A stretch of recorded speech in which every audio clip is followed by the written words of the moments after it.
Hi everyone and welcome to today's video. Today we're looking at an ink from a Chinese brand Hero. It is their blue ink and it comes in this sort of standard cardboard box with some lovely sort of Chinese characters on it. And this is available from a lot of online retailers, particularly places like eBay. The bottle itself is glass, 60 mils, and it's really, I think, quite a decent sort of bottle for filling from. So it's a nice sort of wide base, a nice sort of decent size opening. The only issue, of course, is that once the ink gets low, filling up your pen will be a little bit tricky. But apart from that, it sort of fits a lot of pens, a lot better than some of the other brands of ink that are available. So the colour itself is quite a nice sort of, I suppose, medium sort of blue, not quite a royal blue, but nice and sort of certainly professional. It's not the most saturated blue, but it's saturated enough that it works on sort of most papers and looks pretty good across the board. A couple of quick comparisons are something like an Aurora blue, which isn't terribly dissimilar, particularly in some of the sort of mid shades, and the Mont Blanc Royal Blue, which is, I find, quite a dry blue. And Hero's not a super wet ink, but the Mont Blanc, I think, is slightly drier, but sort of has some, once again, some similarities in terms of the shades. Let's have a quick look at the chromatography for the Hero ink, and here it is. It's pretty much a standard blue chromatography with some light blue on the top and darker blue sort of shades through the bottom. But what's rather nice is the just the amount of blue that sort of hangs around at the bottom of the chromatography here.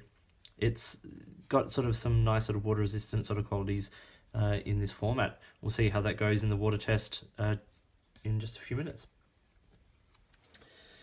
So let's look at it on now the Rhodia 80-gram paper.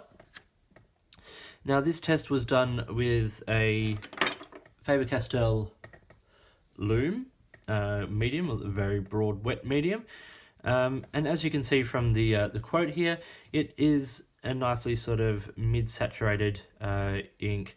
It's quite good, really. It's not overly dark, certainly blue on the page. There's no hint of black or purple really to my eye. You can see that there's sort of no feathering, and it performs really quite well. So what we'll do is we'll do the little swab, then we'll sort of do a second pen test, we'll talk about it, we'll show it on some other paper, and then come back with a water test and finish up.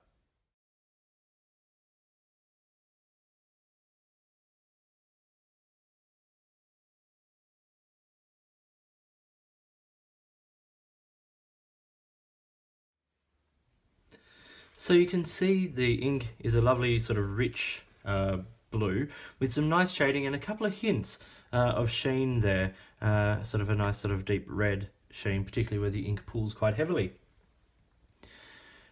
What we'll quickly do is we'll quickly do the second pen writing sample, and then look at the other paper while that sort of sets in before we do the water test.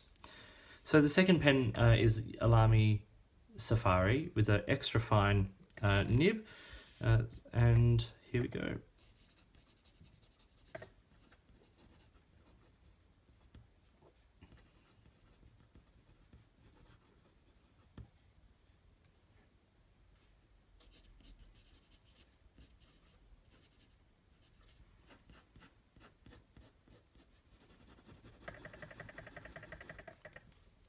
Okay, so you can see even with the finer nib, we still get a lovely sort of a sense of the blue. It is lighter. Obviously, it's putting down less ink. It's not as wet as the Faber-Castell Loom, but we still do get a nice sense of that blue, and even the occasional hit of some shading there. So now let's have a quick look at it on some other paper. Let's start from the top and work down. And here it is on Tomo River paper. You can see I had a little bit of an ink spill there with another ink. But even on this paper, you still get a nice sort of warm blue, and there's that sort of that shading, that sheen, sorry, on this paper, which is really quite nice. Next paper down after the rodeo paper would be the sort of average sort of copier paper. This is 80-gram paper from Reflex. It starts to look a little more sort of washed out on this paper, but you know, dry times across the board are generally fairly good, and there's no feathering, and on this paper there's no bleed, so that's really positive.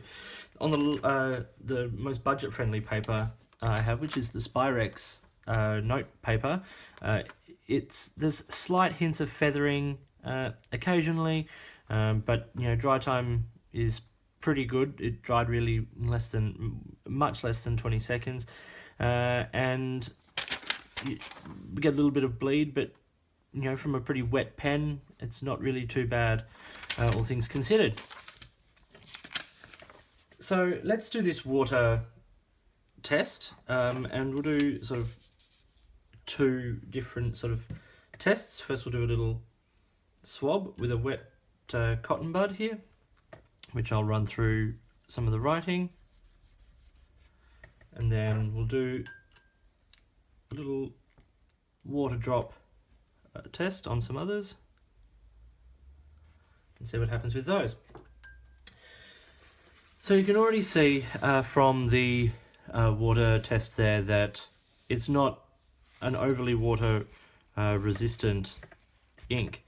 The water has removed a lot of the ink, as you can see there on the paper towel, and it's removed a lot of the detail. You can still make out where it was, so if you catch it quickly you shouldn't be too bad, but really it's taken up a lot of the ink, and so it does have a reasonably sort of low water resistance. And then we have the 5 points. So wetness and saturation, it's good for both. It's well saturated, it's not heavily saturated, and it's sort of a fairly, it's okay sort of wetness. It's not a gushing ink, but it's also not got that sort of powdery feel like some even some blue inks sort of tend to feel. Shading is fair. You can see some, particularly in wetter pens and on less absorbent paper. Sheen, there's none in the writing, but as you can see on the Tomoe River paper, and as you can see a little bit here, there are some hints of it apparent. Bleed and feather, very good, really. It's only on the lower end paper that you see any of it. And then value, well, at $10 to $12 a bottle, it's pretty good. That's for 60 mils, and that's a sort of Australian if you buy on places like eBay. So I've given this ink 4 out of 5 stars. I think it performs really well. I don't mind that it's slightly less saturated than some of the like Majestic Blue or some Shocking Blue from Ackerman. It's not that same sort of blue. This is an everyday writing blue. It looks blue on the page, and I think that's really nice.